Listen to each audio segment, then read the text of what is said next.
नमस्कार, स्वागत है आपका डीबी लाइव ब्रेकिंग में। मैं हूं समीर आत्मज मिश्र और मेरे साथ हैं अमलेंदु उपाध्याय।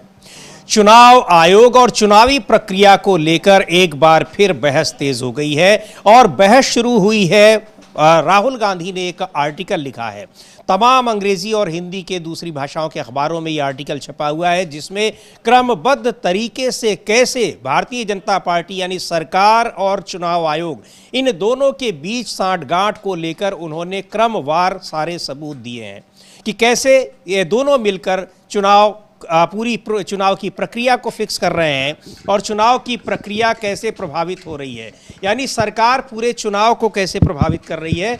और ये चीज़ न केवल यहाँ दिखाई पड़ रही है, बल्कि वो सारे महाराष्ट्र चुनाव का उन्होंने उदाहरण दिया है। लेकिन महाराष्ट्र चुनाव के अलावा भी ये भी कहा है कि ये आज से नहीं बल्कि लंबे समय से हो रहा है। और उन्होंने पूरा एक के बाद एक 4 स्टेप बताए हैं कि कैसे चुनाव आयोग में नियुक्ति को पहले प्रभावित किया जाता है, अपने तरीके के लोगों को चुनाव आयोग में पहुंचाया जाता है। उसके बाद चुनाव की जो सूची होती है, मतदाता सूची, उसमें हेरफेर किया जाता है। फिर वोट परसेंटेज बढ़ाए जाते हैं और उसके बाद टारगेटेड वे में जाकर यानी चुनिंदा बूथों पर जहां भारतीय जनता पार्टी कमज़ोर होती है वहां बड़ी संख्या में मतदाता बढ़ा दिए जाते हैं और ये फेक मतदाता होते हैं और उन्हीं वोटों से सरकार बन जाती है, चुनाव जीत जाते हैं। महाराष्ट्र विधानसभा चुनाव में नतीजों के बाद से ही ये आरोप लगते रहे हैं, वहां की जनता उसको स्वीकार नहीं कर पा रही है। लेकिन एक बार फिर ये बहस तेज हो गई है कि क्या महाराष्ट्र और हरियाणा चुनाव इसी तरीके से जीते गए हैं। तो इस पर एक बड़ी अब चर्चा हो रही है। और आपको याद होगा 2 दिन पहले ही हम लोगों ने चर्चा की थी कि बीएसपी नेता मायावती ने भी ईवीएम को लेकर बड़े सवाल उठाए हैं। उन्होंने भी कहा कि ईवीएम अगर हट जाए, बैलेट पेपर से चुनाव हो जाए तो चुनाव निष्पक्ष होंगे। अभी तक बीएसपी नेता मायावती खुलकर इंडिया गठबंधन के सहयोगी दलों के साथ इस मुद्दे पर नहीं खड़ी थी, लेकिन अब उन्होंने भी इस पर बयान देना शुरू कर दिया है। लेकिन राहुल गांधी के लेख की अमलेंदु जी काफ़ी चर्चा है, किस तरीके से 4 स्टेप में उन्होंने जो चीज़ें बताई हैं ये सारे सबूत हैं। और ये सबूत न केवल बार बार चुनाव आयोग को दिए गए हैं बल्कि इसकी चर्चा तमाम प्लेटफॉर्म्स पर, अलग अलग फोरम पर हो रही है। लेकिन चुनाव आयोग या ख़ास तौर पर जब पिछले मुख्य चुनाव आयुक्त थे राजीव कुमार, कोई संज्ञान नहीं ले रहे थे और मजाक में ये सारे आरोपों को खारिज कर दे रहे थे। हाँ, मजाक में खारिज कर दे रहे थे और बल्कि आक्रामक तरीके से जवाब दे रहे थे। तुर्की हाँ। जैसे एक मतलब राजनीतिक दल का कार्यकर्ता जवाब देता है, ठीक उसी तरीके से जवाब दे रहे थे। और आज राहुल गांधी ने अपने इस लेख में इस बात का जिक्र भी किया है कि हम जब चुनाव आयोग से कहते थे कि हमको दिखाओ ईवीएम मशीन दिखाओ या हमको कुछ जानकारी दो, तो चुनाव आयोग हम पर जो था वो हमले करता, मतलब या तो खामोश रहता था या फिर हमले करता था, पलट कर हमले करता था, बहुत आक्रामक तरीके से हमले करता था। ये बात आज राहुल गांधी ने अपने लेख में कही भी है। हालांकि अब राजीव कुमार खामोश हैं, अब कुछ सुनने में नहीं आ रहा है, कोई दूसरी उनकी नौकरी भी अभी नहीं मिली है। इतना सेवा करने का क्या फ़ायदा हुआ बीजेपी का और नरेंद्र मोदी की सेवा करने का। लेकिन हो सकता है देर समय कुछ ना कुछ उनको फ़ायदा मिले, जैसे जो ईडी के डायरेक्टर थे संजय कुमार, उनको फ़ायदा मिला है सेवा करने का, तो राजीव कुमार को भी फ़ायदा मिलेगा।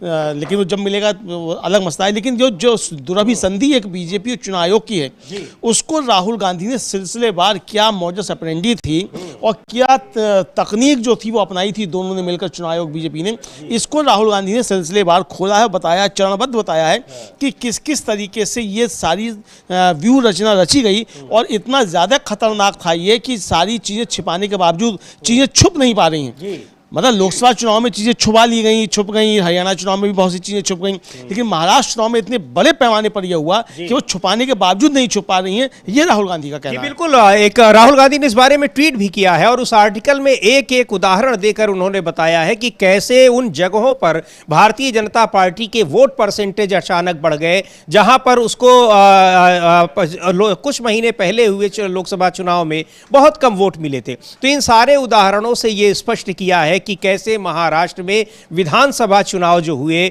उसमें पूरी तरीके से चुनाव आयोग ने अपने तरह से, यानी भारतीय जनता पार्टी के साथ मिलकर उसको चुनाव जिताने की पूरी कोशिश की। और ये नतीजा ये रहा कि भारतीय जनता पार्टी का जो स्ट्राइक रेट है लोकसभा चुनाव में 32% था, वो स्ट्राइक रेट 88% के करीब पहुंच गया वो, यानी लगभग जितने सीटों पर चुनाव लड़ी भारतीय जनता पार्टी उनमें से कुछ को छोड़कर वो लगभग सारी सीटों पर जीत गई, जबकि लोकसभा चुनाव में जबरदस्त हार का सामना करना पड़ा था। अचानक कुछ महीनों में ये बदलाव कैसे आ गया, तो इसका उदाहरण भी दिया है कि कैसे उन जगहों को जहां बीजेपी हारी थी और जिन बूथों पर वो हारी थी वहां कैसे फेक मतदाता बनाए गए। और आपको याद होगा अमलेंदु जी, संजय राउत ने ये बात बहुत पहले कह दी थी और उन्होंने साफ तौर पर कहा था कि 39 लाख नए वोटर्स जो हैं वो चुनाव आयोग के ये अपने वोटर हैं, जो महाराष्ट्र में कभी काम करते हैं, कभी वो हरियाणा में काम करते हैं, कभी दिल्ली में काम करते हैं और आने वाले दिनों में वो बिहार और पश्चिम बंगाल में भी काम करेंगे। और दिल्ली में काम किया उन लोगों ने, दिल्ली में भी आरोप लगातार लग रहे थे, चुनाव आयोग सुनने को तैयार नहीं था। और राहुल गांधी ने आज जो ट्वीट किया है इस अपने लेख को साझा करते हुए, उसमें लिखा भी उन्होंने, और ये कहा है कि क्योंकि महाराष्ट्र की मैच फिक्सिंग अब बिहार में भी दोहराई जाएगी और फिर वहां भी जहां जहां बीजेपी हार रही होगी, यानी बंगाल में भी दोहराई जाएगी। ये राहुल गांधी ने अभी से संकेत दे दिए हैं, असम में भी दोहराई जाएगी ये मैच फिक्सिंग, ये राहुल गांधी ने साफ तौर पर कह दिया है। और उसके बाद वो लिखते हैं कि ये मैच फिक्स किए गए चुनाव लोकतंत्र के लिए जहर हैं। ये राहुल गांधी ने अपने लेख में भी सबसे आखिर में लिखा है और जो ट्वीट किया है उसमें भी उन्होंने ट्वीट में अपने लिखा हुआ है कि चुनाव की चोरी का पूरा खेल, ये राहुल गांधी का ट्वीट है। वो लिख रहे हैं कि 2024 का महाराष्ट्र विधानसभा चुनाव लोकतंत्र में धांधली का ब्लूप्रिंट था। अपने आर्टिकल में मैंने विस्तार से बताया है कि कैसे यह साजिश स्टेप बाय स्टेप रची गई। स्टेप 1, चुनाव आयोग की नियुक्ति करने वाले पैनल पर कब्जा। स्टेप 2, वोटर लिस्ट में फर्जी मतदाता जोड़े गए। स्टेप 3, मतदाता प्रतिशत बढ़ा चढ़ा कर दिखाए गए। स्टेप 4, जहां बीजेपी को जिताना था वहां टारगेट करके फर्जी वोटिंग कराई गई। स्टेप 5, सबूतों को छिपा दिया गया। यह समझना बिल्कुल मुश्किल नहीं है कि महाराष्ट्र में भाजपा इतनी बौखलाई हुई क्यों थी, लेकिन चुनाव में धांधली भी मैच फिक्सिंग जैसी होती है। जो पक्ष धोखाधड़ी करता है वो भले ही जीत जाए, लेकिन इससे लोकतांत्रिक संस्थाएं कमजोर होती हैं और जनता का नतीजों से भरोसा उठ जाता है। हर जिम्मेदार नागरिक को सबूतों को खुद देखना चाहिए, सच्चाई समझनी चाहिए और जवाब मांगनी चाहिए, क्योंकि महाराष्ट्र की ये मैच फिक्सिंग अब बिहार में भी दोहराई जाएगी और फिर वहां भी जहां जहां बीजेपी हार रही होगी। मैच फिक्स किए गए चुनाव लोकतंत्र के लिए जहर हैं, ये राहुल गांधी ने लिखा है।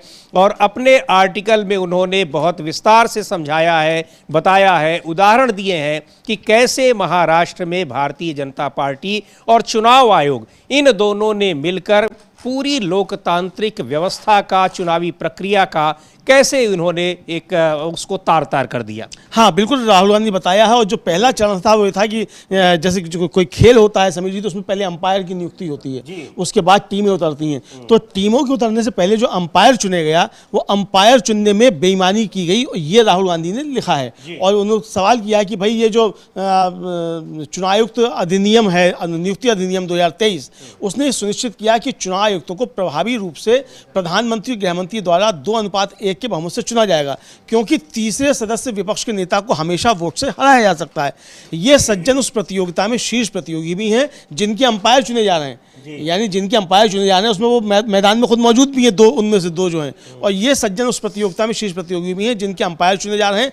चयन समिति में मुख्य न्यायाधीश के बजाय कैबिनेट मंत्री को रखने का निर्णय गंध परीक्षण में पास नहीं होता है। खुद से पूछें, कोई व्यक्ति किसी महत्वपूर्ण संस्थान में एक तटस्थ मध्यस्थ को हटाने के लिए अपने रास्ते से क्यों हटेगा? सवाल पूछना ही जवाब बनता है। ये राहुल गांधी ने पहला चरण जो है इस हेरा फेरी का, चूंकि ये जो चुनाव आयुक्तों की नियुक्ति का मसला है अमलेंदु जी, लंबे इसकी काफ़ी चर्चा इसकी हुई, चुनाव संसद में भी इस पर काफ़ी बहस हुई, लेकिन सरकार ने उसको कानून बना दिया। और उसमें ये हुआ कि जो चुनाव आयुक्तों की, मुख्य चुनाव आयुक्त और दूसरे चुनाव आयुक्त हैं, उनकी नियुक्ति के लिए प्रधानमंत्री की अध्यक्षता में कमेटी बनेगी और उसमें एक गृह मंत्री होंगे या एक प्रधानमंत्री जिस मंत्री को नियुक्त करेंगे और दूसरे लोकसभा में नेता प्रतिपक्ष होंगे।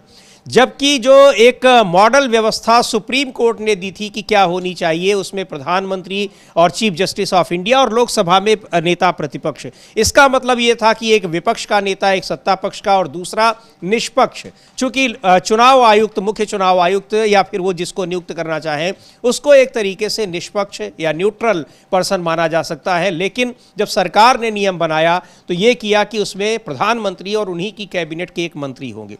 जाहिर सी बात है कि ये तीन लोग मिलकर, और तीन जब मिलेंगे तो विपक्ष के नेता किसी भी नाम का विरोध भी करते हैं फिर भी दो लोग मिलकर उसको तय कर देंगे, और वही हुआ। इस तरह से इसकी शुरुआत जो इस मैच फिक्सिंग की हो रही है, ऐसे हो रही है। उसके बाद क्या क्या हुआ पूरा 4 स्टेप में राहुल गांधी ने समझाया है, और नई बात नहीं है, इस पर आगे बात करेंगे। लेकिन आपको ये बता दें कि इस मैच फिक्सिंग की शिकायत कोई पहली बार नहीं हो रही है, ये लगातार हो रही है। खास तौर पर हरियाणा और महाराष्ट्र चुनाव के नतीजे जब आए हैं उसके बाद से। एक बार आपको याद होगा, हम लोगों ने इस ब्रेकिंग अपने इस कार्यक्रम में भी कई बार चर्चा की है, संजय राउत ने राहुल गांधी के साथ ही जब प्रेस कॉन्फ्रेंस की थी तब भी बिल्कुल यही डिक्टो यही बात की थी कि कैसे 39 लाख वोटर्स हैं जिनको फ्लोटिंग वोटर्स उन्होंने कहा था, वो एक जगह से, एक राज्य से दूसरे राज्य में ले जाए जाते हैं। एक बार सुन लेते हैं, उस पुराना उनका जो बयान है उसको सुनते हैं, क्या कहा था उन्होंने और कैसे चुनाव आयोग इन फर्जी मतदाताओं का इस्तेमाल एक दूसरे राज्य में करता है। दूसरी बात, ये जो 39 लाख वोट कहाँ से आए और कहाँ जाएंगे? अब ये 39 लाख वोट बिहार में जाएंगे। अब वो फ्लोटिंग वोट्स है, वही नाम रहेंगे, वही आधार कार्ड रहेगा, सब कुछ यही है। वो वोटर्स घूमते रहते हैं, थोड़े दिल्ली में आए हैं, महाराष्ट्र पैटर्न वहाँ भी हमने देखा, कल हम दिन भर थे 2 दिन यहाँ। अब ये 39 लाख वोट जाएंगे बिहार में, फिर बिहार से जाएंगे यूपी में। ये एक नया पैटर्न यहाँ बन गया है, और यही पैटर्न से ये लोग चुनाव लड़ते भी हैं और जीतते भी हैं। इसलिए आज जो सवाल हमने राहुल जी के नेतृत्व में खड़े किया है, तो ये संजय राउत का ये कहना था कि कैसे वहाँ पर चुनाव आयोग क्या कर रहा है, चुनाव आयोग मैच फिक्सिंग कर रहा है। लेकिन अब एक बार जब फिर राहुल गांधी ने आर्टिकल लिखा है और उसका तमाम प्रमाणों के साथ, एविडेंसेस के साथ उस बात को उठाया है, एक बार फिर ये चर्चा तेजी पकड़ रही है। और पिछले दिनों ही बीएसपी नेता मायावती ने भी ये चर्चा इस ईवीएम पर सवाल उठाए थे।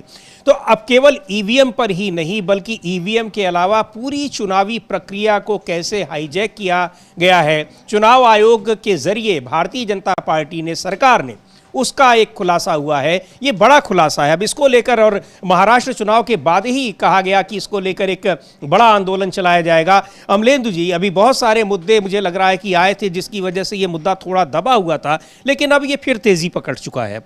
समझ लीजिए, बिल्कुल मुद्दा तेजी पकड़ चुका है। ये मुद्दा दबने वाला नहीं है। बीजेपी अगर ये सोचती है कि इस तरह की धांधलियाँ जो है वो करके और एक एक राज्य के बाद फिर आगे बढ़ती जाएगी और लोग भूलते जाएंगे, तो भूलने वाले नहीं हैं और ये मुद्दा जिंदा रहेगा। ये राहुल गांधी ने आज लेख लिखकर बताया है, और उन्होंने साफ तौर पर जब ट्वीट किया उसमें लिखा भी है कि ये सवाल पूछे जाने चाहिए, क्योंकि ये महाराष्ट्र में ही रुका नहीं है मामला, ये अब बिहार में भी इसको अपनाया जाएगा, ये राहुल गांधी कह रहे हैं। और जैसे आपने बताया कि मायावती जी जो थी उन्होंने भी कहा कि भाई अगर ईवीएम से हटाकर बैलेट पेपर से चुनाव करा दिए जाएँ तो अब बीएसपी के भी अच्छे दिन लौटाएंगे। वो भी हम सुनेंगे मायावती ने क्या कहा था। अभी 2 दिन पहले उन्होंने प्रेस कॉन्फ्रेंस की थी, हमने हालांकि पहले सुनवाया भी था उस दिन उन्होंने कहा था। तो अब ये जो है मसला ये जिंदा है और ये मसला आगे रहेगा। और जैसा कि अखिलेश यादव भी कहे थे, ईवीएम मरा नहीं है, ईवीएम जिंदा है। तो उस पर मतलब ये जो एक तरह से कहा जाए जो चुनावी धांधलियाँ हैं ये अब जेर बहस हैं, और इस पर खामोशी विपक्ष नहीं बरत रहा है, इसको लगातार बनाए हुए है। और उधर जो एक महाराष्ट्र से बड़ी खबर आ रही है कि राज ठाकरे, उद्धव ठाकरे एक होने जा रहे हैं, वहाँ से एक ये बड़ी खबर आ रही है। और इधर वो पवार इधर आने की तैयारी हो रही है। तो ये सब अगर होता है समीर जी, तो फिर दिक्कतें बीजेपी के लिए और बढ़ेंगी और मसले ये सामने आ सकते हैं। चूँकि जो वहाँ हुआ, एक जो कराना चाहते थे लोग अपना जी हाँ, वो मॉक पोलिंग मॉक पोलिंग कराना चाहते हैं मरकाजी हाँ जी हाँ, मरकड़वाड़ी गांव में। तो वो मसला भी जिंदा है और वहाँ किस तरीके से FIR दर्ज हुई, लोगों को नहीं कराने दिया गया मॉक पोलिंग, ये सब चीज़ें सामने आई। तो यानी एक तरीके से बीजेपी और चुनाव आयोग की जो दुरभिसंधि है उसको लेकर विपक्ष सतर्क है। रूट कॉज पहचान लिया है राहुल गांधी ने कि किस किस तरीके से क्या क्या घपले किए गए। अब देखना यह है कि बिहार में उन घपलों को रोका जा सकता है कि नहीं रोका जा सकता है। अच्छा, एक चीज और है अमलेंदु जी, जो नए मुख्य चुनाव आयुक्त आए, जब ये शिकायतें फिर से आई तो उन्होंने भी स्वीकारा इसको कि जो मतदाता सूचियां हैं तमाम जगहों पर धांधली हुई है, उनको ठीक किया जाएगा। हालांकि उसके बाद अभी क्या हो रहा है ये अपडेट नहीं है, लेकिन उन्होंने इस बात को स्वीकार किया था। हाँ, लेकिन समीर जी, भलमन साहब ने स्वीकार नहीं किया था। जी हाँ, जी। वो तो जब तृणमूल कांग्रेस ने प्रेस कॉन्फ्रेंस की, कहा कि 24 घंटे में इसको आप स्वीकार कीजिए वरना हम आपके आ रहे हैं धरना देने के लिए, हमारे पास सबूत हैं। तब चुनाव आयोग ने कहा कि कुछ सोशल मीडिया पर ऐसी बातें हो रही हैं, हम इसको करते हैं। और ये उसको अपना बताया उन्होंने, नॉट क्या 20 कुछ करके उनका सॉफ्टवेयर था, उसकी गड़बड़ी की वजह से हुआ। और इसमें ये कहा कि सब धांधली नहीं हो सकती चुनाव में, ये कहा। लेकिन फिर कहा कि इसको हम ठीक करेंगे, और ये कहा कि हम 3 महीने में इसको ठीक कर लेंगे। वो 3 महीने भी अब निकल चुके हैं, तो अब तक वो ठीक हुआ कि नहीं हुआ ये अभी नहीं पता है समीर जी।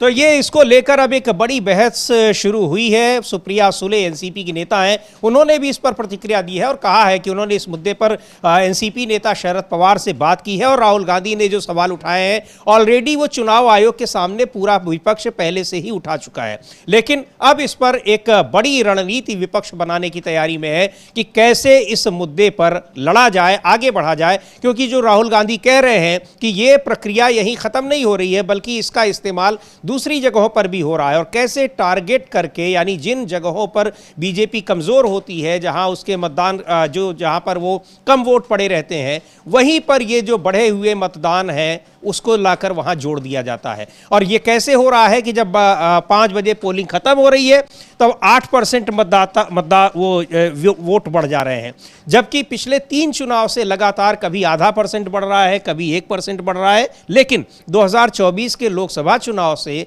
और 2024 में ही नवंबर में 5-6 महीने के बाद जब वहां विधानसभा चुनाव हो रहे हैं तो लगभग 8% वोट बढ़ गए। हैरान करने वाली बात, 8% वोट बढ़ गए। और समीर जी, राहुल गांधी ने जो दिया है, उन्होंने कहा है कि भाई 1 लाख बूथ थे, उन 1 लाख बूथ में से 12,000 बूथ जो थे जिन पे बीजेपी हारी थी लोकसभा चुनाव में, उन बूथों पर लगभग हर बूथ पे 600 वोट बढ़ा दिए गए।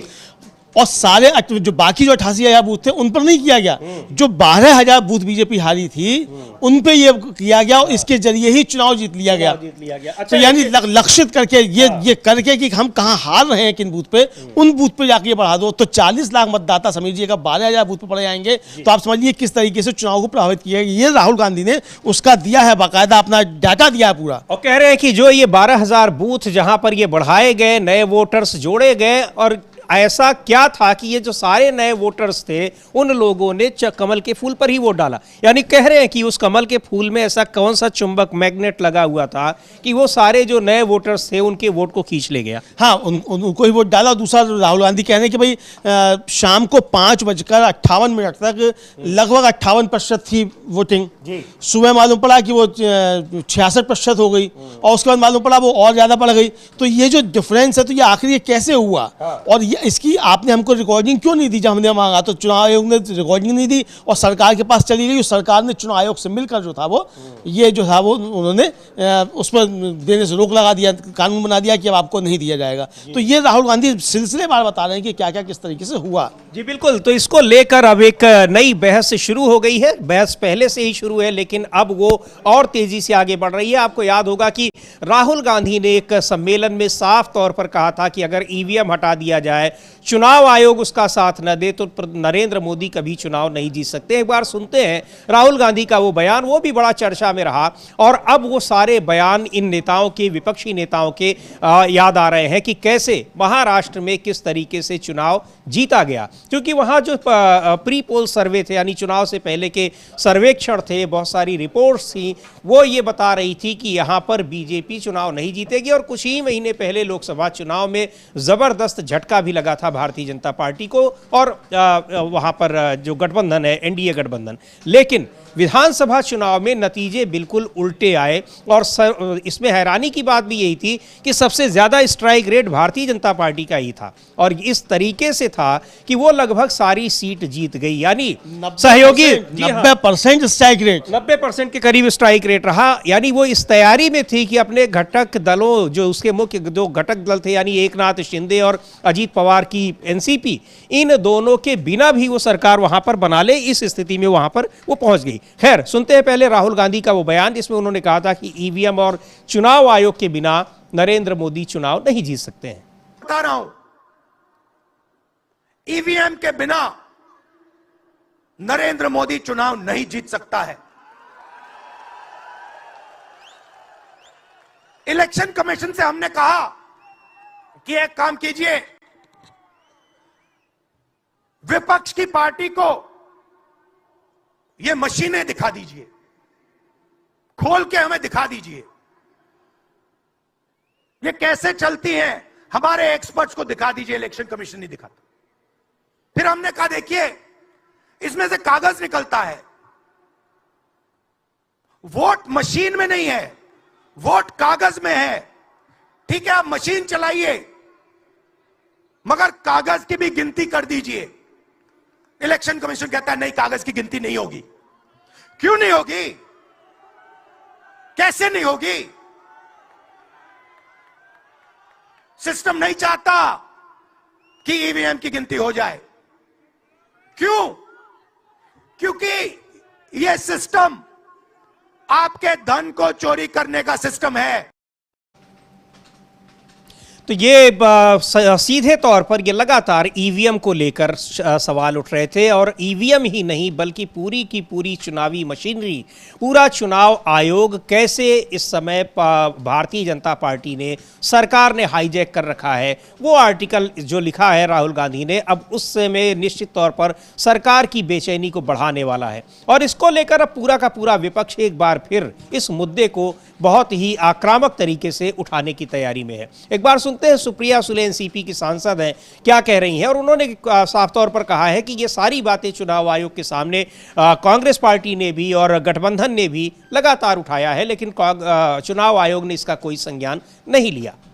सकाळी आदरणीय पवार साहेबांनी यांनी दोघांनीही तो लेखही वाचला, त्याच्यावर आपली चर्चाही झाली आणि काँग्रेस पक्ष हा इलेक्शन कमिशनकडेही जाऊन आलेला आहे। ही माहिती इलेक्शन कमिशनकडे दिलेलीही आहे आणि त्याची फार अनर्शितपणे इन्क्वायरी व्हावी अशी मागणी काँग्रेस पक्षाने केलेली आहे। त्याच्यामुळे आम्ही वाट बघतोय की इलेक्शन कमिशनकडून काय उत्तर येईल। तो यही बात कह रही हैं सुप्रिया सुले कि पहले भी सारी शिकायतें की गई हैं, लेकिन अब इस पर कैसे क्या रणनीति अपनानी है वो देखने वाली बात होगी। अमलेंदु जी, इसका मतलब अब विपक्ष एक बार फिर आक्रामक तरीके से और बिहार चुनाव से पहले ही इस पूरी जो चुनावी प्रक्रिया में धांधली है इसके खिलाफ एक बड़ा कैंपेन चलाएगा। हाँ, बिल्कुल एक बड़ा कैंपेन चलेगा। और समीर जी, जैसे कि पहले भी बात हुई थी कि मल्लिकार्जुन खड़गे ने कहा था कि भाई राहुल गांधी एक जो है यात्रा निकालें और हमको ईवीएम से चुनाव नहीं चाहिए, बैलेट पेपर से हमको चुनाव चाहिए। तो ये मल्लिकार्जुन खड़गे ने साफ कहा था। तो अब राहुल गांधी के लेख लिखने के बाद ये स्पष्ट हो रहा है कि ये मुद्दा मरा नहीं है और ये मुद्दा बढ़ेगा और ईवीएम के मतलब जो चुनावी धांधलियाँ हैं उनके खिलाफ अब विपक्ष एकजुट हो रहा है और इस मसले को आगे बढ़ाया जाएगा। हो सकता है चुनाव आयोग के दफ्तर पे धरना प्रदर्शन, देश भर में धरना प्रदर्शन, इस तरह की चीज़ें भी हों तो विपक्ष एक तैयारी कर सकता है इसको लेकर। लेकिन यहाँ समझ जी एक बात तो है, एक बात मतलब थोड़ा हट के है लेकिन जुड़ी हुई इसी से, राहुल गांधी का लेख जो है, एक तो अंग्रेज़ी अखबार है इंडियन एक्सप्रेस उसमें छपा और एक हिंदी का अखबार है जागरण उसमें छपा। अब सवाल यह है समीर जी कि इस अखबार, हिंदी का जो अखबार इसमें छपा है, इसको लेकर अखिलेश यादव ने साफ तौर पे कहा था कि इसको नहीं पढ़ें, ये सांप्रदायिकता फैलाता है। अखिलेश यादव इंडिया गठबंधन के बड़े पार्टनर उत्तर प्रदेश में हैं। आखिर राहुल गांधी को अपनी जो उनकी टीम है उसमें ये देखना पड़ेगा कि कौन व्यक्ति है जो वहाँ बैठकर बीजेपी के लिए काम कर रहा है। ये आखिर क्यों छपा जागरण में?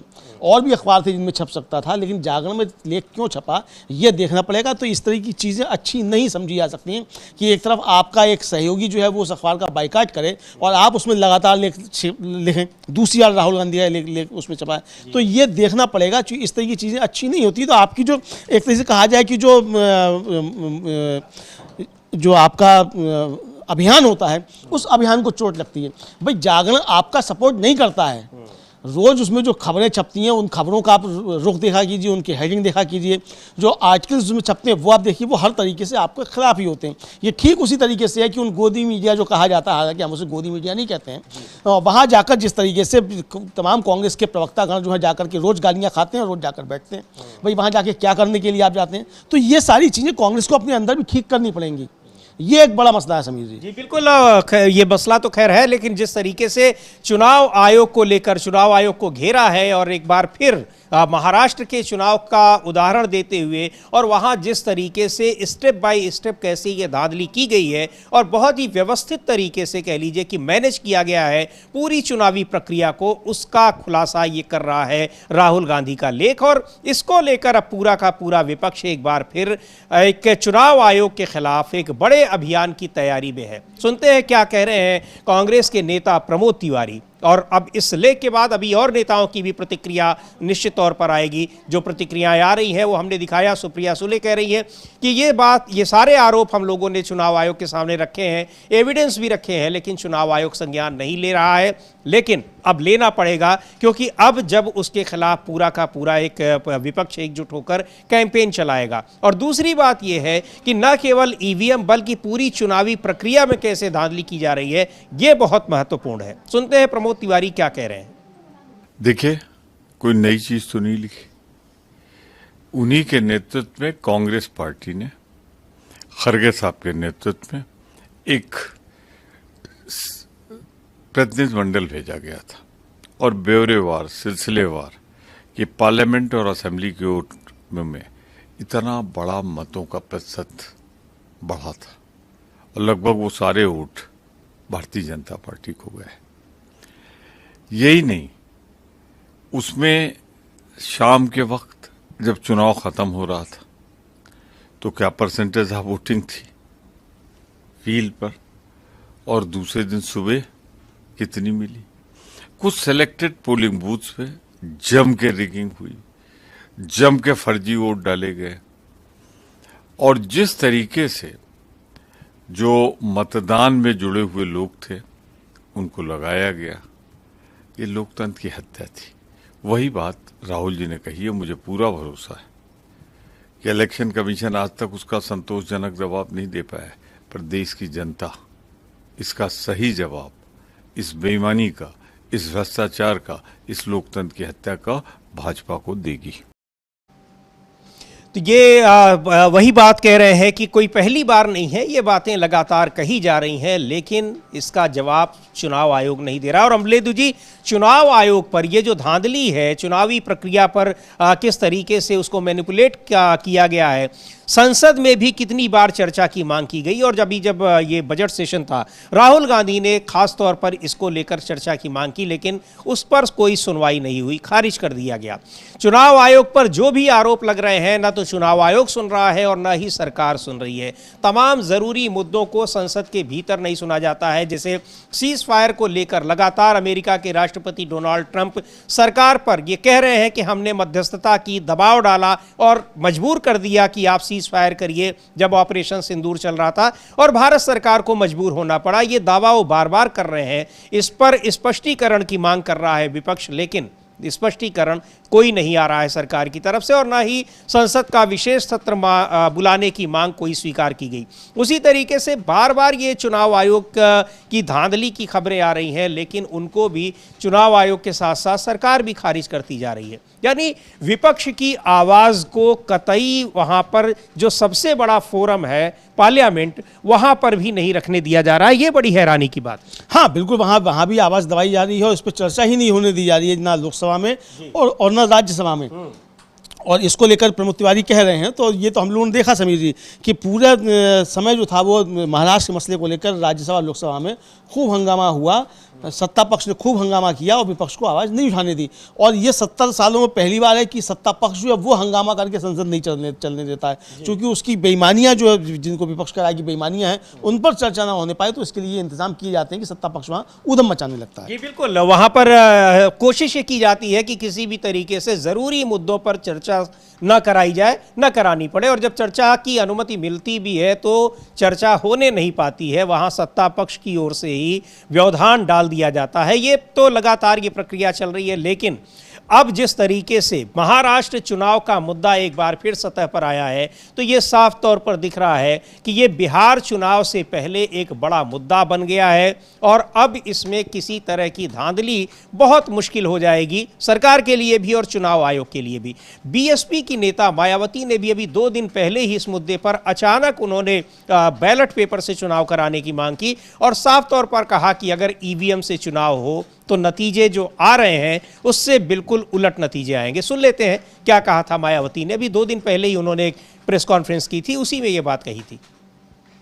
के साथ ही अब तो ये जातिवादी पार्टियां अपने राजनीतिक लाभ के लिए इन स्वार्थी व अवसरवादी संगठनों एवं पार्टियों को जिंदा रखने के लिए चुनाव में अपने वोट भी ट्रांसफर करा के इनके अब एक आधी एमपी व एमएलए भी जितवा कर भेज रही है। इतना ही नहीं बल्कि ईवीएम में भी धांधली करा के अब बीएसपी के उम्मीदवारों को जीतने भी नहीं दे रही हैं, ताकि दलित एवं अन्य उपेक्षित वर्गों के लोगों का बीएसपी से मोह भंग हो जाए। हालांकि ईवीएम में धांधली को लेकर अब विपक्ष की पार्टियां भी काफी कुछ बोल रही हैं। ऐसे में अब हमारी पार्टी सहित अधिकांश विपक्ष की पार्टियां भी यही चाहती हैं कि देश में सभी छोटे बड़े चुनाव पूर्व की तरह ही बैलेट पेपर के जरिए होने चाहिए, जो वर्तमान सरकार के रहते तो संभव नहीं हो सकता। लेकिन उम्मीद है कि सत्ता परिवर्तन होने के बाद ये सब संभव हो जाए। इसलिए ऐसी संभावना के चलते अभी अपनी पार्टी के लोगों को भी कतई निराश नहीं होना है, बल्कि इनको अपनी पार्टी को हर स्तर पर मजबूत बनाते रहना बहुत जरूरी है, क्योंकि देश में वर्तमान में चल रहे राजनीतिक हालातों में ये ईवीएम वाला सिस्टम कभी भी बदल सकता है और फिर यहाँ बैलेट पेपर से ही देश में हर चुनाव होंगे। और ऐसा हो जाने पर फिर बीएसपी के भी अच्छे दिन पुनः वापस लौट आएंगे। इस उम्मीद के साथ ही पार्टी के लोगों को यहाँ जातिवादी पार्टियों के इशारों पर बने ऐसे सभी अवसरवादी एवं स्वार्थी किस्म के संगठनों एवं पार्टियों आदि के हथकंडों से सावधानी बरतते रहना बहुत जरूरी है। इसके साथ ही पार्टी के लोगों को अपनी एकमात्र हितैषी तो ये बीएसपी नेता मायावती ने भी अपने एक तरीके से उन्होंने कार्यकर्ताओं से कहा कि इसके खिलाफ अब अभियान चलाना है, यानी ईवीएम से चुनाव नहीं चाहिए। और वो भी कह रही हैं कि मौजूदा सरकार से इसकी उम्मीद नहीं की जा रही है। उनको ये कहना पड़ रहा है, उनको ये कहना पड़ रहा है, ये कहना पड़ रहा है कि जो नई सरकार बनेगी वो इसको ईवीएम को हटाएगी और कह रही है विपक्ष के अन्य दलों के साथ मिलकर। यानी वो एक तरीके से इच्छुक अब दिखाई पड़ रही है इंडिया गठबंधन के साथ आने पे और ये दिखाने पे कि ईवीएम से अगर चुनाव नहीं हो, बैलेट पेपर से चुनाव हो, तो बीएसपी के भी अच्छे दिन लौट आएंगे। बीएसपी के बुरे दिन ईवीएम की वजह से हैं, ये साफ आरोप लगाती हुई दिखाई पड़ रही हैं मायावती जी। विजय वडेट्टीवार जो कांग्रेस के नेता हैं महाराष्ट्र में, उन्होंने भी राहुल गांधी के इस लेख पर अपनी प्रतिक्रिया दी है। समीर जी जी बिल्कुल, विजय वडेट्टीवार सुनते हैं क्या कहा है। और चूंकि राहुल गांधी ने अपना ये जो लेख लिखा है इसमें मुख्य रूप से महाराष्ट्र के चुनाव का ही उदाहरण दिया है। विजय वडेट्टीवार को हम लोग सुनेंगे और विजय वडेट्टीवार महाराष्ट्र के कांग्रेस के नेता, और उन्होंने राहुल गांधी ने तमाम बूथों का भी उदाहरण दिया है कि कैसे किन बूथों पर 2024 में लोकसभा चुनाव कुछ महीने पहले हो रहा है तब और अब में कितना फर्क आ गया है। और टारगेट करके किया गया है कि बीजेपी जहां कमजोर थी, जहां उसका आधार नहीं था, वहां पर चूंकि जहां मजबूत थी तो वहां पर तो कोई दिक्कत नहीं है, जहां कमजोर थी वहां उसने चुनाव आयोग की मदद से नए वोटर बढ़वा दिए, जो फर्जी वोटर थे उनका कहीं कोई अस्तित्व नहीं है, और चुनाव जीत लिया। तो ये इस तरीके से, और ये धांधली के आरोप कोई पहली बार नहीं लगे हैं। महाराष्ट्र की जनता ही इसके खिलाफ उठ खड़ी हुई। अभी हम लोग जैसा कह रहे थे कि वहां पर कई गांव में लोगों ने मॉक पोलिंग की और ये बताने के लिए की कि हमने जिसको वोट दिया है वो वोट उसको नहीं पड़ा है, कहीं वोट दूसरी जगह पड़ा है। ये पूरा महाराष्ट्र में एक बहुत चर्चा का विषय बना कई गाँव में। हालांकि चुनाव आयोग ने मॉक पोलिंग करने वाले गाँव को उनके खिलाफ कार्रवाई भी की, लेकिन उसके बावजूद ये उस गांव के लोग लगातार इसके खिलाफ आंदोलन करते रहे, अपनी आवाज उठाते रहे। सुनते हैं कांग्रेस के नेता विजय वडेट्टीवार क्या कह रहे हैं। नहीं, राहुल जी ने सच लिखा है। महाराष्ट्र के जो चुनाव हुआ था वो जगलरी करके, मैच फिक्सिंग करके चुनाव जीता था, ये उन्होंने प्रूफ के साथ में बताया। 2009 से उन्होंने एनालिसिस रखा, उसमें उन्होंने स्पष्ट रूप से बोला है, लिखा है कि वोट परसेंटेज, वोटिंग क्लोज होने के बाद, समय खत्म होने के बाद 2 से 2.5%, 3% तक परसेंटेज में वोट बढ़ा है। और इस बार में असेंबली चुनाव में वो वोट करीबन 8.9% बढ़ा है। इसका मतलब यही कि इम्पॉसिबल। उन्होंने कामठी का एग्जाम्पल लिया था। 5 साल में जो पार्लियामेंट का चुनाव हुआ था, 5 साल में नए वोटर्स वहां पे केवल 16-17 हजार थे और 5 महीने के अंदर में ये वोटर्स 35,000 बढ़े थे। ये कैसे पॉसिबल है? ये सब कुछ उन्होंने विस्तृत अपनी जानकारी दी। और उसी पीरियड में जो मुख्य चुनाव आयुक्त की नियुक्ति की थी, वो जो उनमें जो कमिटी होती है उसमें सुप्रीम कोर्ट के मुख्य न्यायाधीश होते हैं और लीडर ऑफ अपोजिशन होते हैं और प्राइम मिनिस्टर होते हैं। तो यही बदल दिया गया, कानून को तोड़मोड़ करके सीजेआई को वहां से निकाला गया और अपने मनमर्जी से उन्होंने मुख्य चुनाव आयुक्त की नियुक्ति की। इसे यही पता है कि ये मैच फिक्सिंग करके चुनाव जीता था। ये राहुल जी ने सच लिखा है, क्योंकि सब सर्वे के खिलाफ थे, कोई सर्वे इनके फेवर में नहीं था। और इतने वोट कैसे बढ़ सकते हैं, यह सवाल उन्होंने उठाया और इसके बारे में जानकारी हम बार बार मांग रहे, सीसीटीवी के फुटेज मांग रहे और बाकी भी हमने उसके बारे में कुछ दस्तावेज मांगा है। इसे इन्हें हमको दिया नहीं, क्यों नहीं दिया? उनको क्या डर है? यह भी सवाल वहां पे पूछा गया था। आज राहुल जी सच का आवाज है, कितने भी झूठे इकट्ठे हो, सच के आवाज को दबा नहीं सकते। ये उन्होंने सच्ची।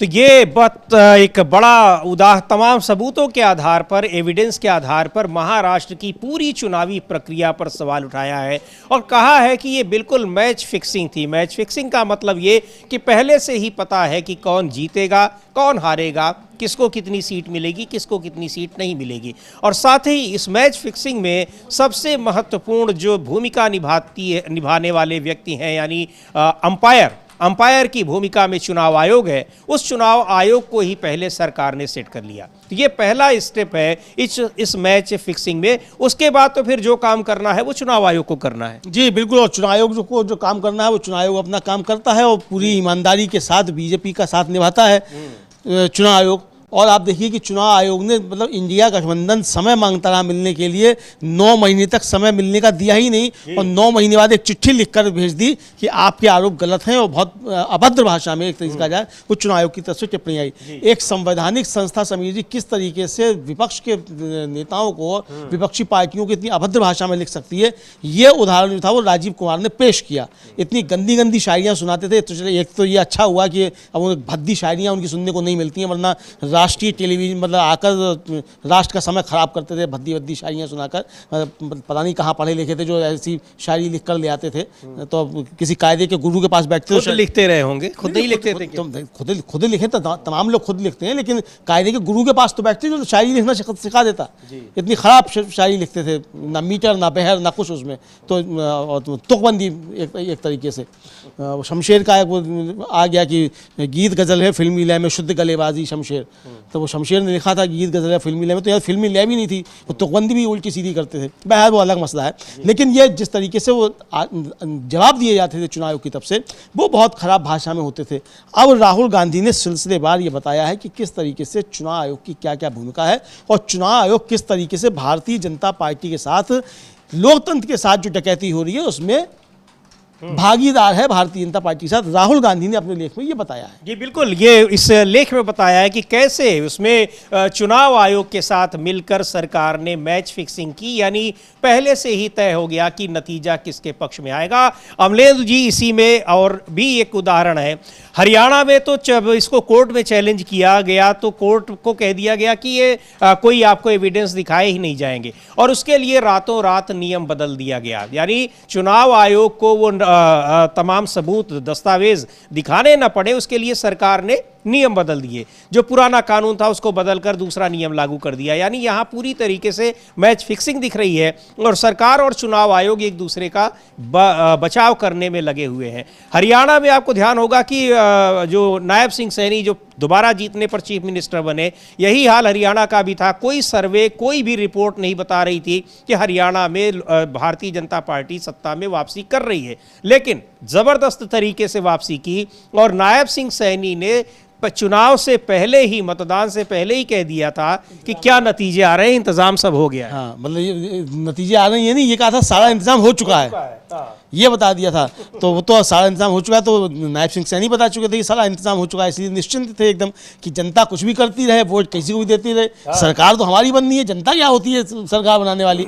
जनता का काम था वोट डालने का, डाल के आ गई, सरकार तो हमें बनानी है, किस तरीके से बनानी है, वो सारा इंतजाम हो चुका। तो नायब सिंह सैनी ये बता रहे थे। राहुल गांधी भी अब यही कह रहे हैं कि ये सारा इंतजाम जो हो चुका था वो चुनाव आयोग से मिलकर सारे इंतजाम होते हैं।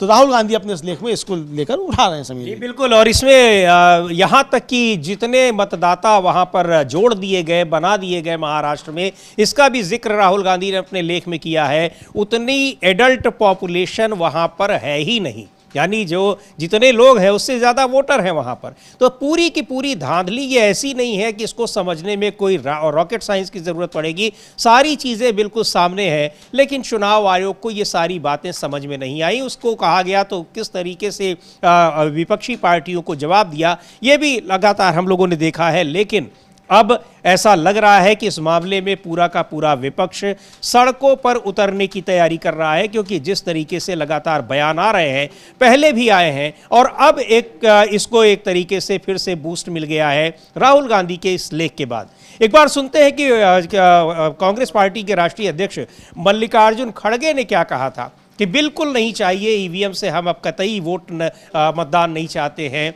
और बैलेट पेपर से ही मतदान हो। बिल्कुल वही बात जो 2 दिन पहले बीएसपी नेता मायावती कह रही हैं, कई महीने पहले इस बात को मल्लिकार्जुन खड़गे भी कह चुके हैं। और मल्लिकार्जुन खड़गे ही नहीं, अखिलेश यादव भी कह चुके हैं। अखिलेश यादव से तो जब कहा गया कि आप चुनाव जीते हैं, यानी लोकसभा चुनाव में ज़बरदस्त तरीके से समाजवादी पार्टी और कांग्रेस पार्टी गठबंधन की, इंडिया गठबंधन की जब जीत हुई, उनसे ये कहा गया कि आप जीते हैं, तब क्या आप अभी भी ईवीएम से मतदान चाहेंगे? सुनते हैं, बहुत ही एक सधा हुआ जवाब दिया अखिलेश यादव ने। कहा कि हम सारी सीटें जीत जाते तब भी हम ईवीएम पर सवाल उठाते रहेंगे। पार्लियामेंट में, लोकसभा में ये बात कही थी अखिलेश यादव ने, काफ़ी चर्चा में रहा वो बयान। एक बार उसको फिर से सुनते हैं, पहले भी आपने सुना ज़रूर होगा। लेकिन ये जो धांधली की शिकायत है, तो विपक्ष ये बताना चाहता है कि जो कुछ जगहों पर अगर विपक्ष जीत रहा है, इसका मतलब वो भी इसी मैच फिक्सिंग वाली रणनीति का हिस्सा है, ताकि इस पूरी चुनावी प्रक्रिया पर सवाल न उठाए जाए। लेकिन ये सारा कुछ फिक्सिंग का खेल चल रहा है और ये चुनाव आयोग के साथ मिलकर चल रहा है। सुनते हैं अखिलेश यादव का लोकसभा में दिया गया वो बयान जो उन्होंने ईवीएम को लेकर दिया था। अध्यक्ष महोदय, ईवीएम पे मुझे कल भी भरोसा नहीं था, आज भी नहीं भरोसा। मैं 80 की 80 सीट जीत जाऊं तब भी नहीं भरोसा।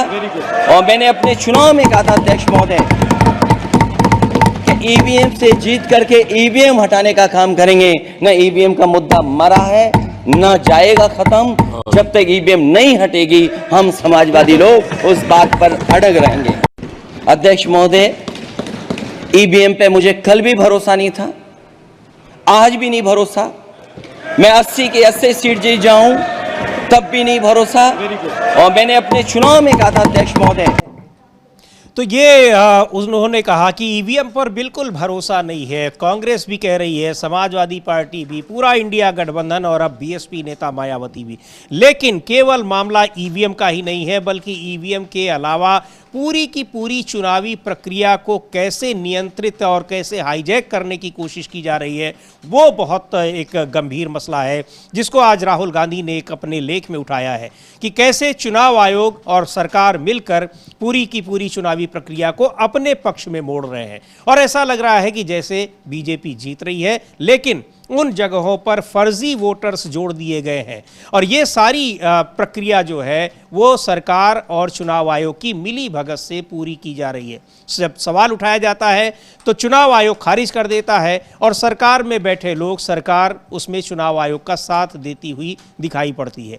लेकिन अब ये एक बार फिर ये मसला बहुत ही ज़ोर शोर से विपक्ष उठाने की तैयारी में है और निश्चित तौर पर ये चुनाव आयोग भी स्वीकार करने लगा है। पुराने मुख्य चुनाव आयुक्त तो खारिज कर दे रहे थे, लेकिन नए मुख्य चुनाव आयुक्त उन्होंने जब टीएमसी के नेताओं ने धरना देने की धमकी दी कि हम चुनाव आयोग के सामने धरना देंगे, सबूत लेकर पहुंचे, उसके बाद उन्होंने स्वीकार किया कि हुई है धांधली और इसकी हम जांच कराएंगे। हालांकि उन्होंने कहा कि ये तकनीकी कारणों से हुई है, लेकिन तकनीकी कारणों से ऐसी धांधली नहीं हो सकती जो केवल और केवल एक ही पार्टी को वोट कर रही हो। हाँ, तकनीकी कारणों से अगर हुई है तो तकनीक जो है वो इतनी अच्छी तकनीक कैसे है कि उसमें जब गड़बड़ी होती है तो वो गड़बड़ी जो बीजेपी के ही पक्ष में आती है। सभी ये है, अब मशीनों को लू लगती है तो मशीन में लू लग के खराब होती है तो वोट बीजेपी के लिए ही निकलता है।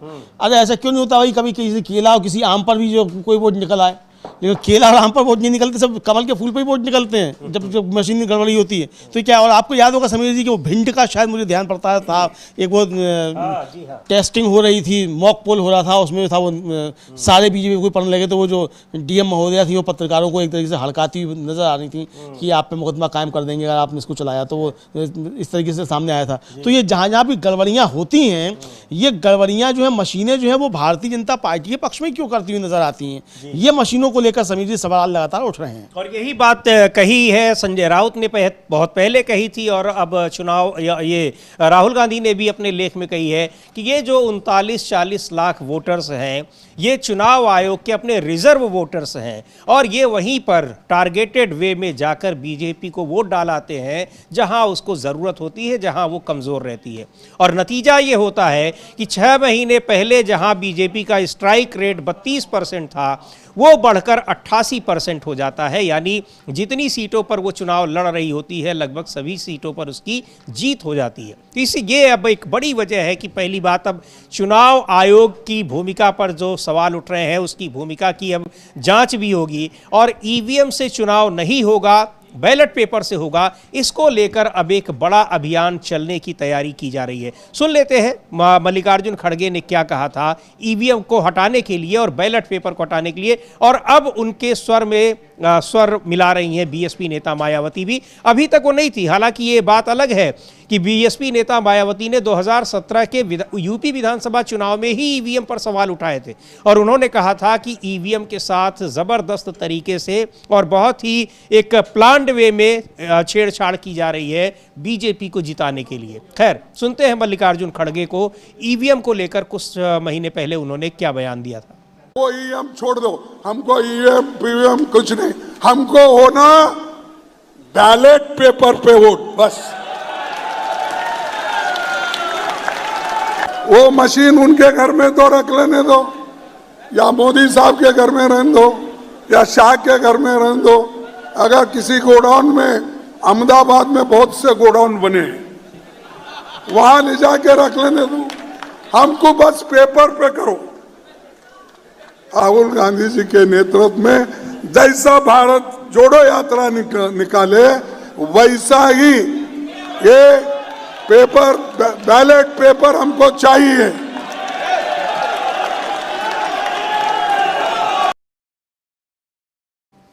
तो ये मल्लिकार्जुन खड़गे कह रहे हैं कि बिल्कुल नहीं चाहिए, बैलेट पेपर से ही चुनाव चाहिए और कह भी रहे हैं कि राहुल गांधी उसी तरीके से एक भारत जोड़ो यात्रा जैसे निकाली थी उन्होंने, यानी पूरी एक देशव्यापी यात्रा, देशव्यापी आंदोलन तैयार करें, उसको लीड करें। और अब ये लग रहा है कि ये देशव्यापी आंदोलन बहुत जल्द शुरू होने वाला है, क्योंकि अब चुनाव आयोग बुरी तरीके से घिरा हुआ नजर आ रहा है। चुनाव आयोग और सरकार की किस तरीके से मैच फिक्सिंग हो रही है, ये सबके सामने आ गया है।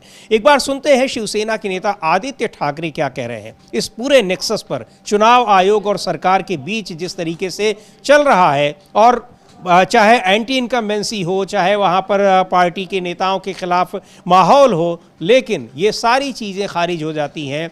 नतीजा जो आता है वो बीजेपी के नेताओं के पक्ष में आता है। क्यों? क्योंकि एक ऐसा रिजर्व वोटर है रोबोट की तरह से, जो कहीं और वोट डालता ही नहीं है, वो सीधे और सीधे एक ही जगह वोट डालता है। सुनते हैं आदित्य ठाकरे को।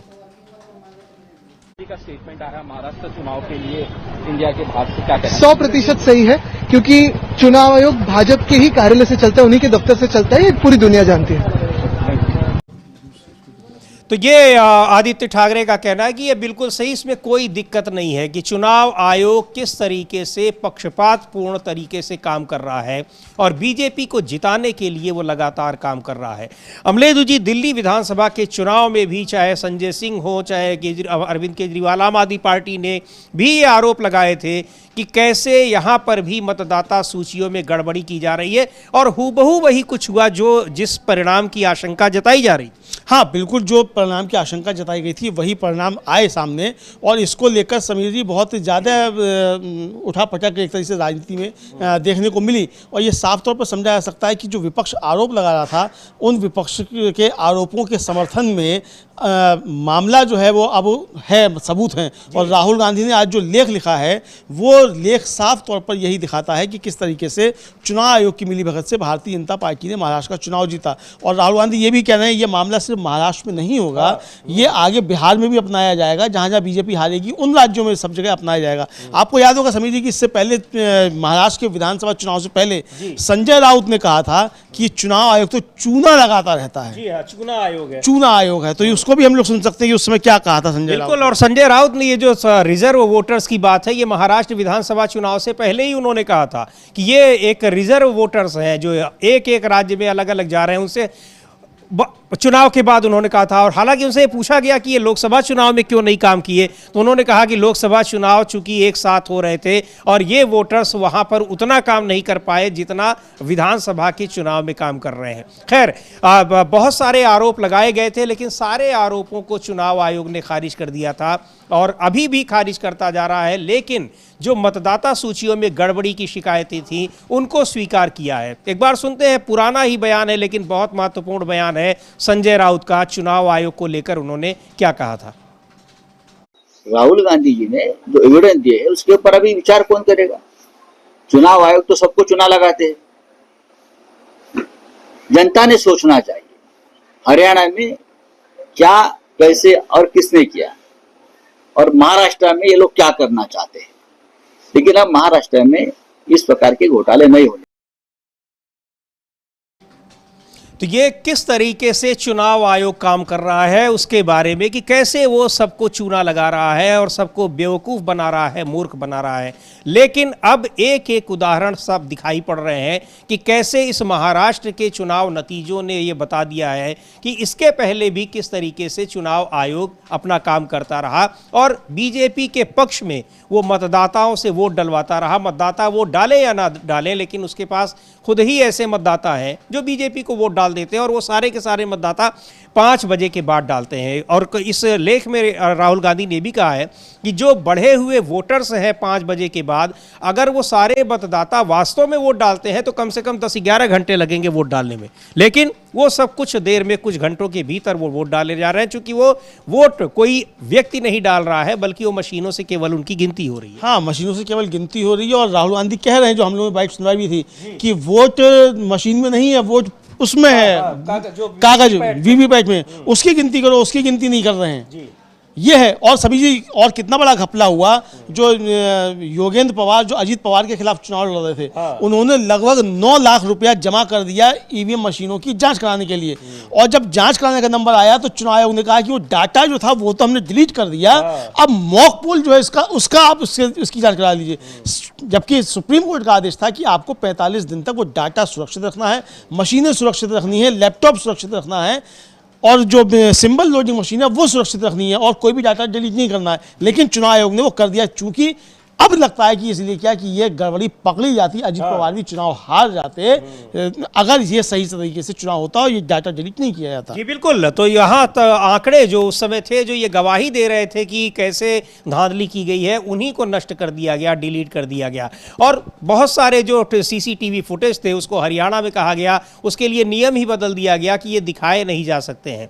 इस तरीके की दुरभिसंधि रची जा रही है, चुनाव आयोग और सरकार मिलकर रच रहे हैं, जिससे कि नतीजा वही आए जो वो चाह रहे हैं। और इसी मैच फिक्सिंग पर एक बड़ा और महत्वपूर्ण आर्टिकल लिखा है आज राहुल गांधी ने। कुछ समय पहले जब दिल्ली में विधानसभा चुनाव हो रहे थे तब भी ये मतदाता सूचियों में धांधली के आरोप लगे थे और कैसे लोगों के परिवार के लोगों के ही नाम काट दिए गए थे। सुनते हैं आम आदमी पार्टी के नेता संजय सिंह ने उस समय बताया था कि उनके अपने परिवार के लोगों के नाम काट दिए गए थे, उनकी पत्नी का ही नाम काट दिया गया था। सुन लेते हैं संजय सिंह का वो बयान भी। यानी राहुल गांधी जो एविडेंस महाराष्ट्र के संदर्भ में दे रहे हैं वो लगातार दूसरे राज्यों में भी वही कुछ हुआ है जैसा महाराष्ट्र में हुआ था। हमारी पत्नी अनीता सिंह जी जौनपुर की रहने वाली हैं, ये भी पूर्वांचल से हैं। मैंने पूर्वांचल का मुद्दा उठाया, यूपी बिहार के लोगों का मुद्दा उठाया, तो अब इस बात पे लग गए कि इनको ही सबक सिखाओ, इनकी पत्नी का ही वोट कटवा दो तब इनको अकल आएगी। ऐसे मत करो बीजेपी वालों, नड्डा साहब ऐसे तो मत कीजिए।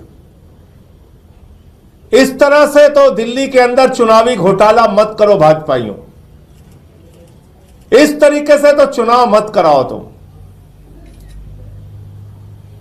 सबके वोट कटवा कटवा के चुनाव जीतना चाहते हो। जब अरविंद केजरीवाल जी के क्षेत्र में एक सांसद की पत्नी का जो पूर्वांचल की रहने वाली है उनका वोट आप कटवा रहे हो, तो अब यह बात पूरे दिल्ली के लिए स्पष्ट हो चुकी। मेरा दावा, मेरा कथन, मेरा मुद्दा 100% सही था कि पूर्वांचल के, यूपी के, बिहार के लोगों के वोट भारतीय जनता पार्टी कटवा रही है। आप मेरी पत्नी का ही वोट कटवाने के लिए एप्लीकेशन दे आए। 2 बार 24 दिसंबर और 26 दिसंबर। मैं जिस महिला की ओर से एप्लीकेशन पढ़ा उनका नाम नहीं लेना चाहूंगा, लेकिन उनकी डिटेल मैं चाहूंगा कि आप लोग खुद से पता कीजिए कि वो कौन है जिन्होंने ये एप्लीकेशन दिया। अब आप देखिए, ये अनीता सिंह जी जो हमारी पत्नी है, उनका जो वोटर आईडी कार्ड का नंबर है BTM 220 29 और 35। 220 BTM 220 29 35 BTM 220 2935। तो ये उदाहरण दे रहे हैं कि उनकी पत्नी का ही वोटर लिस्ट से नाम कट गया। यानी अमलेंदु जी, उस समय बहुत सारे ऐसे उदाहरण आए थे। अरविंद केजरीवाल ने नाम लेकर पूरी लिस्ट सौंपी थी मतदाताओं की। यानी जो रियल मतदाता थे उनको हटा दिया गया और जो एक फेक या वर्चुअल मतदाता थे वो चुनाव आयोग ने जोड़ दिए और वो आकर एक खास जगह पर वोट डालकर चले गए। और राहुल गांधी ने लिखा है उसमें किस तरीके से, जैसे कामठी विधानसभा क्षेत्र का उन्होंने लोकसभा क्षेत्र का उन्होंने उदाहरण दिया कि भाई उनके वोट जो थे लोकसभा में जितने थे विधानसभा चुनाव में उतने थे, लेकिन बीजेपी के 75,000 वोट बढ़ गए और बीजेपी ने सारी सीटें वहाँ जीतनी। इसी तरीके से 88,000 बूथ पे नहीं किया, 12,000 बूथ पे वोट जो थे हर बूथ पे लगभग 600 वोट बढ़ा दिए गए। जहाँ जहाँ बीजेपी हार रही थी वहाँ ये इंतजाम किया, यानी लक्षित करके कार्रवाई की जाती है, लक्ष्य बनाकर कि कहाँ कहाँ बीजेपी किन बूथ पे हार रही है उन पर बीजेपी जीत जाए, ये इंतजाम किए जाते हैं और इसी तरीके से चुनाव लूट लिए जाते हैं। ये एक तरीके से राहुल गांधी अपने इसमें कह रहे हैं और वो कह रहे हैं कि मैच फिक्सिंग है ये लोकतंत्र के लिए बहुत गंभीर है। जी बिल्कुल, ये लोकतंत्र के लिए गंभीर है क्योंकि जो लोग वोट डाल रहे हैं उनको वोट कहीं डाल रहे हैं, जा कहीं रहा है, और दूसरी ओर ऐसे लाखों वोट्स तैयार कर लिए गए हैं जो वोटर नहीं है, कहीं उनका कहीं अस्तित्व नहीं है, और ये लोग किसी को चुनाव जिताने और हराने में मुख्य भूमिका निभा रहे हैं। वो मशीनी वोट है, उनको जहां कहा जा रहा है, उन जहां फिक्स कर दिया जा रहा है वही वोट दे रहे हैं, और ये सारा काम चुनाव आयोग और सरकार मिलकर कर रहे हैं। ये आरोप है राहुल गांधी का। जबरदस्त तरीके से उन्होंने बहुत सारे उदाहरणों के साथ 4 स्टेप में समझाया है कि ये पूरी की पूरी चुनावी धांधली कैसे की जा रही है, चुनाव आयुक्तों की नियुक्ति से लेकर और फिर वोटिंग परसेंटेज बढ़ाने से लेकर और टारगेट करके कि किन बूथों पर ये वोट जो फेक वोटर्स हैं, जो एक वर्चुअल वोटर्स हैं, उनके वोट को कैसे डालने हैं। उसके बाद फिर वो चुनाव जीत लिया जाता है, चाहे उस पार्टी के लिए जो माहौल है वहाँ पर एंटी इनकम्बेंसी हो या फिर उसके खिलाफ, उसके विधायकों के खिलाफ कैसा भी माहौल हो, उससे कोई फर्क नहीं पड़ता। यानी ये चुनाव कुल मिलाकर वास्तविक चुनाव है ही नहीं। ये जो नतीजे आए हैं उनका ये कहना है कि वो वास्तविक नतीजे नहीं है, बल्कि वो आर्टिफिशियल नतीजे हैं, क्योंकि चुनाव को जिताने में जो भूमिका निभाई है वो आर्टिफिशियल वोटर्स ने निभाई है, जिनका अस्तित्व नहीं है। बहुत ये बड़ा आरोप एक बार फिर लगाया है, और अब ये लग रहा है कि पूरा का पूरा विपक्ष इस पूरी चुनावी प्रक्रिया में जो धांधली हो रही है उसके खिलाफ एक बड़े आंदोलन की तैयारी में है। क्या होता है इन सब पर रहेगी हमारी नज़र। बने रहिए आप डीबी लाइव के साथ। फिलहाल इस कार्यक्रम को यहीं समाप्त करते हैं। मुझे और अमलेंदु उपाध्याय को दीजिए अनुमति। नमस्कार।